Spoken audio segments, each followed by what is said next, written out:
कबीर ने कहा कि गुरु को कीजिए दंडवत, कोटि कोटि प्रणाम, किट न जाने भृंग को गुरु कर ले आप समान। भृंगी कीड़े को पकड़कर नाद से उसे अपनी तरह बना देती है। गुरु महाराज भी शिष्य को अपने समान बनाते हैं। बंदव गुरुपद कंज कृपा, सिंधु नर रूप हरि, रवि की करनी क्या है, परिवर्तन करता है सूर्य। आज कुंभ के अंदर क्या मांगता है जो नचिकेता ने यम से, जनक से, अष्टावक्र से ज्ञान मांगा। प्रिय साथियों, समुद्र मंथन से जो मिला वह अमृत ज्ञान तभी मिलेगा अर्जुन मेरा, प्राप्ति अनन्य भक्ति से होती है। प्रिय साथियों नमस्कार।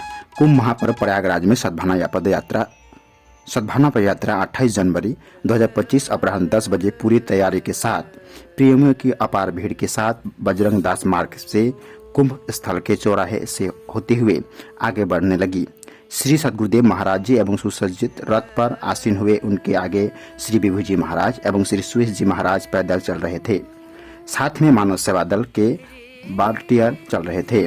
आगे सभी महान पुरुषों, संतों व अवतारों के पोस्टर लिए मानव धर्म के टोपी और सद्भावना पद यात्रा का केसरी पट्टा डाले हजारों हजार की संख्या में प्रेमी भक्त नारे लगाते हुए बढ़ रहे थे।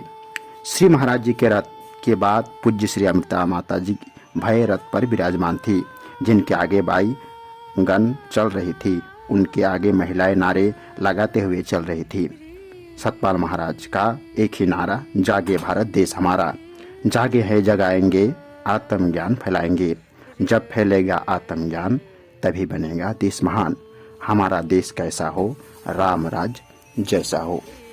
प्रिय महानुभावों, सम्मेलन के पर्चे और पत्रिकाएं मार्ग में लोगों को बांटते हुए प्रेमी भक्त भजन गाते हुए शांति पूर्वक चलते रहे। अनेकों लोगों की भीड़ ने तथा अखाड़ों से गुजरती हुई पदयात्रा का वीडियो बना रहे प्रेमियों व अन्य हजारों दर्शकों के मोबाइल में यह अनूठे दृश्य अंकित हो गए। 5:30 बजे सत्संग कार्यक्रम का शुभारंभ सुमधुर भजनों के साथ हुआ।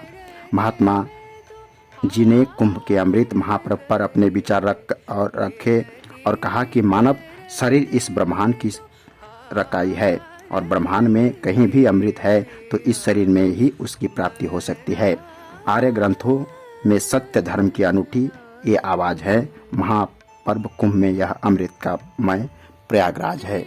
श्री विभू जी महाराज ने अपने मार्मिक वचनों में समझाया कि पदयात्रा में कई अद्भुत बातें देखने को मिली। सबसे बड़ी बात कि हमारे गुरु महाराज जी की कोई प्रशंसा करे तो यह हमारे भक्ति की संगठन की खूबी है।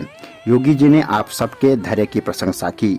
मन की चंचलता से कई परेशानियां आती है, जैसे कुंभ में आना था तो अपनी यात्रा की परेशानी उठाई। प्रेम भाव से यह पद यात्रा संपन्न हुई।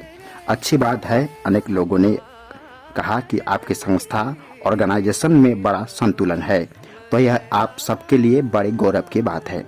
दिसंबर में हरिद्वार में साधना शिविर लगाया गया। कई शंकाओं हो जाती है, प्रेम के कभी हो जाती है। एक विचारक ने कहा कि हर बच्चा जो पैदा होता है वह एक कलाकार है।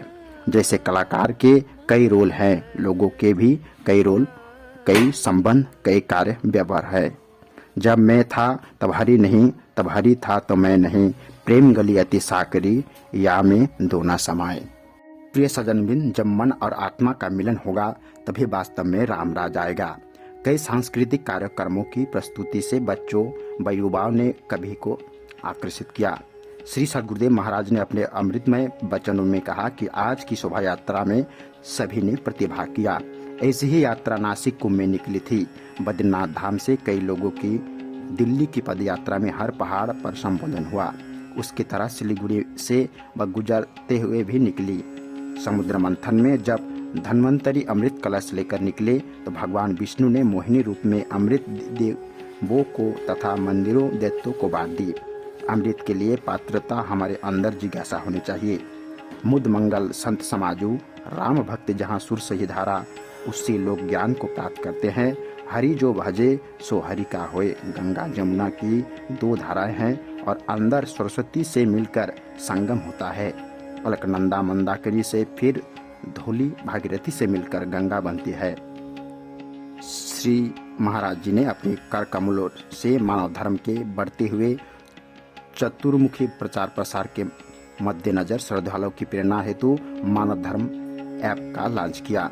कई सांस्कृतिक प्रेरक कार्यक्रम प्रस्तुत करते हुए दूर से आए बच्चों व युवाओं ने खूब प्रशंसा बटोरी।